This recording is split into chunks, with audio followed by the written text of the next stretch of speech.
What's going on, ladies, gents, and kids of all ages? It is Eric coming back at you once again from the Nerd Cave, and today we have a very fitting final deck tech video for set 4. As you know, set 5 is happening now. New cards are going to be rolling out, new metas are going to be happening. We're going to be talking about new decks very, very soon. Is dependent on how fast we get all the cards. We may be talking about them in Dreamborn file type videos, but we may do more kind of wide meta videos if we do something like that, so we can talk about a lot of decks really quick. Definitely stick around for more deck tech options coming very soon. You guys have asked for this time and time again in the comments, and I appreciate it a lot. You guys loved my Mufasa kicker deck during set 3. Always appreciate the love on that deck. It's a deck I put blood, sweat, and tears into. It definitely wasn't perfect in its initial form, and so I spent some time tweaking it. You guys had asked me to do an updated version for set 4. I just feel like the deck doesn't play super the best into Bucky always. At the same time, the deck wasn't going to undergo a whole lot of changes for set 4, so I wasn't in necessarily a big rush to put this out there. I don't know if it's the most meta competitive deck. It is fun. It can definitely win some games. It's really good into certain matchups.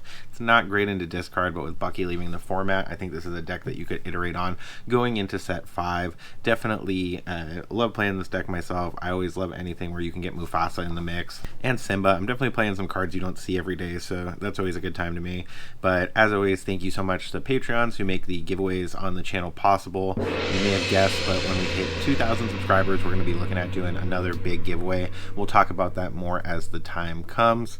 I'm not sure how long that will take or exactly how much money will be in the Patreon bank or the YouTube bank at that time to be able to purchase stuff. So we may have a big giveaway. It may be just another booster box. So we'll see what happens. So definitely stick around for that. But without any further ado, let's go ahead and jump into Amber, Emerald, Green Mufasa kicker. Cloud kicker's not in the deck anymore, so I maybe can't call it Mufasa kicker, but this is the new version of Mufasa kicker. If you've seen the last deck list, you may have guessed it. We are playing Stitch. New dog, 2/2 for 1, quest for 1, is mainly here to be a shift line, as you may have anticipated. Also a beautiful foil. Like, the chapter 1 foils look fantastic. Then coming to us in set 3 was Pluto, Friendly Pooch, 1 cost, 0/2, also quest for 1. You're not typically going to be questing with this guy. In fact, unless it's like a really open board and there's absolutely nothing else to do with him, questing is probably not going to happen. You're going to be looking more to exert him to use his ability, which is Good Dog. You pay 1 less for the next character you play this turn. It gives you an option to play a 2-drop and a 1-drop turn 2, 3 1-drops, just depending on what's in your hand. But Pluto, great card. Then our last 1-drop in the deck, and just because of the uninkable count, we are only on 3 of these, is going to be Cursed Merfolk, Ursula's Handiwork, 0/1 for 1, quest for 2. Whenever it's challenged, each opponent chooses and discards a card. Kind of a small Flynn Rider. Then next up, and you'll see why I think this card is so great in the deck later. If you haven't seen the Mufasa kicker video, this stuff may be more of a surprise to you. If you're familiar with that video, you may see some of the kind of tech options coming and what I'm doing with them. But the next card we have is Simba, Bodyguard, 2/3, quest for 1. So that Bodyguard is going to let it go ahead and protect those early 1-drop characters you're playing, most importantly Pluto. Then we do have Flynn Rider, Charming Rogue, probably the best uncommon from set 1. I think in a non-foil version, this card is still like $1.50 or so. I think the foils are maybe $5-6 now. They might be more than that. Don't quote me on that. I'll throw a price on screen, so I'm not lying about what the price is. But 1/2 for 2, quest for 2. So any 2 costs that quest for 2 is great. Stat line isn't as relevant. It's got the same ability as Cursed Merfolk. Whenever this character is challenged, it is going to go ahead and make your opponent discard a card. So typically when they're going to have to challenge in this, they're going to try to get their hand empty first so they're not losing anything, or maybe if they have something they really don't want, it may be worth them challenging into it. A lot of times what they're going to go for is direct removal, something like Baboom, Smash, something like that. Brawl, that kind of stuff if they're playing Ruby. The next 2-drop character, the last 2-drop character, is going to be Ursula Deceiver. I still think this card is fantastic. Being able to snipe those songs out of their hand with this deck is incredibly important. Obviously, you're playing a lot of low willpower characters, so if you're able to take away that direct removal, it's really good. Obviously, you can't hit stuff like Brawl, but you can pull away Be Prepared, Grab Your Swords, and the lower cost removal when you're playing against Sapphire Steel. You can also take away some of their ramp options, like 1 jump ahead, which is always funny, and 1 3 for 2, quest for 1, and when it comes into play, you're going to look at your opponent's hand and make them discard a song. I think the other bit of that that's relevant is just seeing your opponent's hand and having some kind of idea what play line they're going to be on. Because I think that's so important, the only non-character card we're playing in the deck is for Bare Necessities, a song, 2-cost song, so you can go ahead and sing it with all those lovely 2-cost characters we just talked about that are really going to be in good favor when they are tapped. Tapping Ursula doesn't feel bad. She's a 1/3 tapping Simba. He's bodyguard, so you're going to want to do that anyway. The only time you maybe don't want to sing it is with Flynn, because that quest for 2 is great, but if you had to sing it with him and it is the best possible option at that time, go ahead and sing it with him. Chosen opponent reveals their hand, and this one's going to let you snipe a non-character card, so it doesn't particularly have to be a song, so you can look at taking locations, fishbone quills, that kind of stuff. So Bare Necessity is still very, very good. The next card in the deck, this was obviously one of the changes from set 4. This is a new card, a new legendary. Does definitely up the cost of this deck quite a bit. You could play a version of this deck without this, maybe go to a 3 count on some of the other cards or a 4 count on some of them that I'm playing 3 of. But Diablo is fantastic. He is particularly very good with Mufasa, because Mufasa says when he's banished, you get to put a character, you get to look at the top card of your deck. If it's a character, you get to go ahead and put it into play for free, and it does come into play exerted. So Diablo actually benefits from being into play exerted. So if they're trying to draw any more cards after he comes down onto the board, you are going to benefit from that and be able to start drawing cards right away. Obviously, I'm not playing the shift line for Diablo because I don't want to advertise that he's in the deck. And I do want to definitely try to take advantage of triggering him off Mufasa or hard casting him if I have to. But 2/2 for 3, shift is not relevant in this deck. He is evasive, and during each opponent's turn, when they draw a card, if he's exerted, you draw a card as well. Then we have 2 Jacques. I think he's got a great stat line for a 3-cost. So he's a 3-cost 1/4. So he does try to brawl and stuff like that, but he is a little harder to take out with some of that steel removal. He is going to go ahead and quest for 2, and he is going to give an opposing character reckless when he comes into play. So this can be really good if your opponent's maybe looking to like take out your Mufasa and do some questing, or if they don't do their questing first, you can definitely punish that. Or just on your turn, say maybe you have a Mufasa out, you can go ahead and go Mufasa and then play Jacques into the next turn, forcing them to have to challenge into your Mufasa, maybe in a way that's not favorable for them, or creating a situation where because you gave that character reckless, they have to go ahead and challenge in with another character so they can get a favorable trade into your Mufasa and avoid having to attack with the one character. But it's important to note that reckless is going to disallow them to quest, so even if they don't have a legal target, they're still not allowed to quest.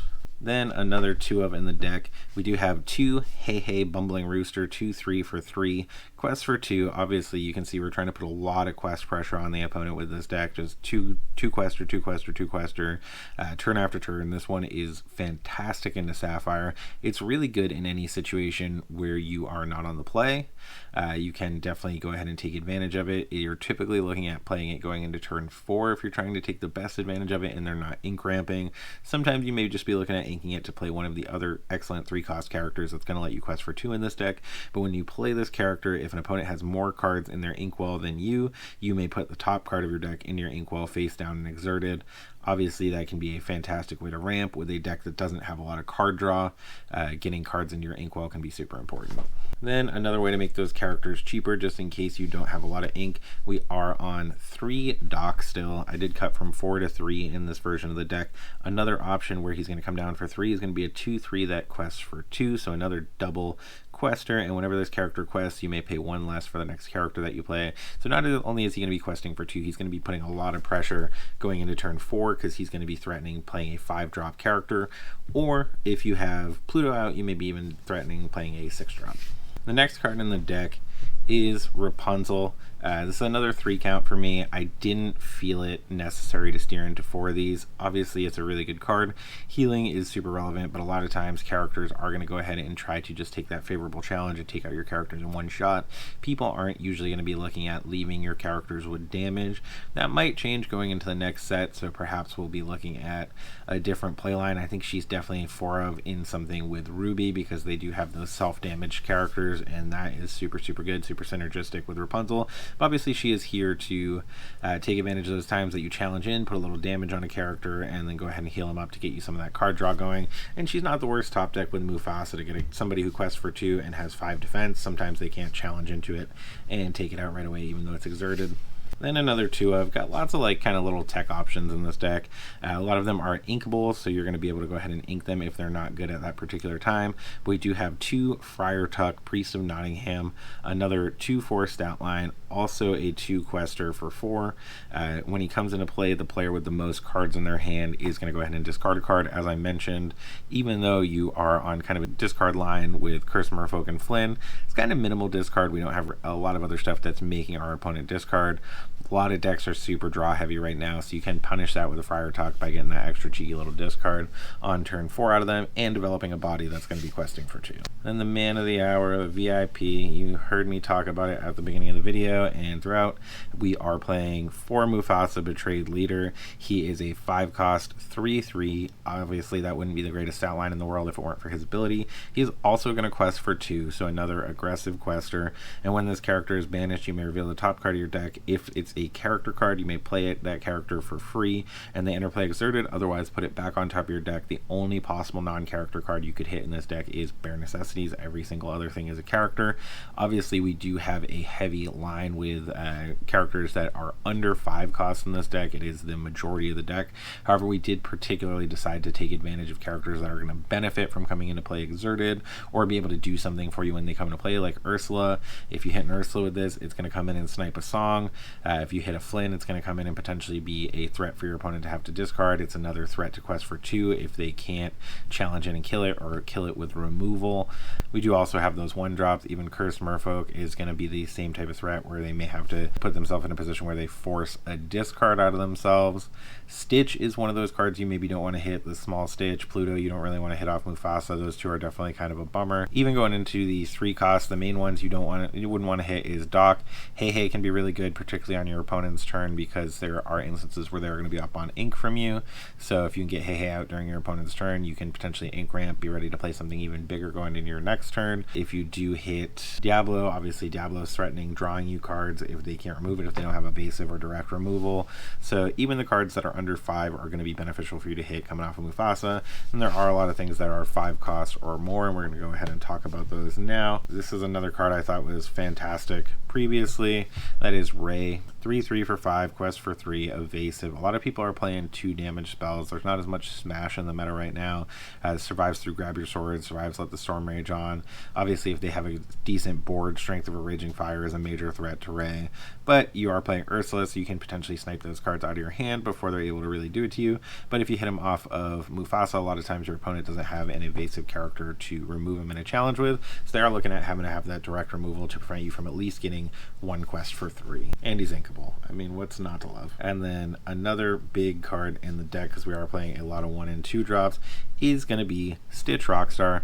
3/5 for 6, shift 4. You could go turn 1 Pluto, turn 2 Simba to protect the Pluto by making him cost less, and go ahead and develop a Stitch. And then going into turn 3, you can go ahead and ink again, make your next card cost 1 less. That does work with shift for people who may not be aware of that.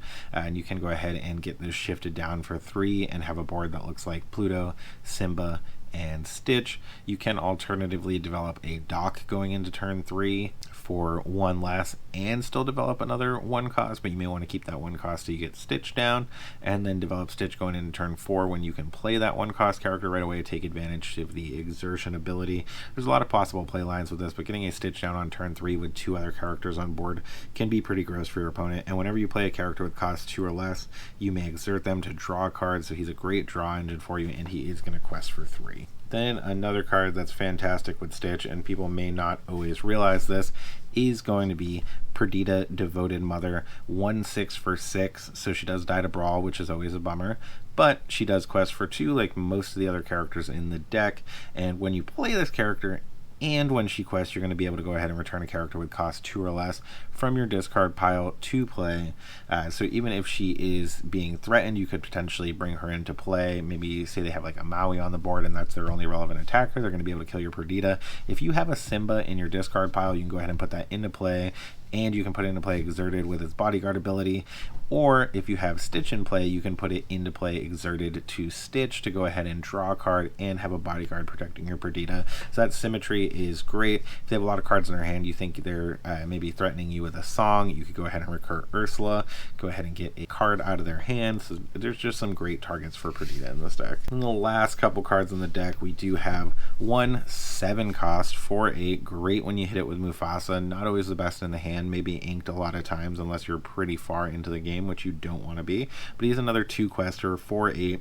When you play this character, if you have 2 or more other characters in play, you're going to draw 2 cards. So potential additional draw fuel, fantastic stat line, super hard for a lot of decks to remove, but obviously 7 is a high hurdle. And the last card in the deck, sometimes this can get hard cast, but again, you ideally want to hit it with Mufasa, is going to be Chernabog Evildoer, 10 cost, 9/9 stat line, one of the biggest stat lines in the game.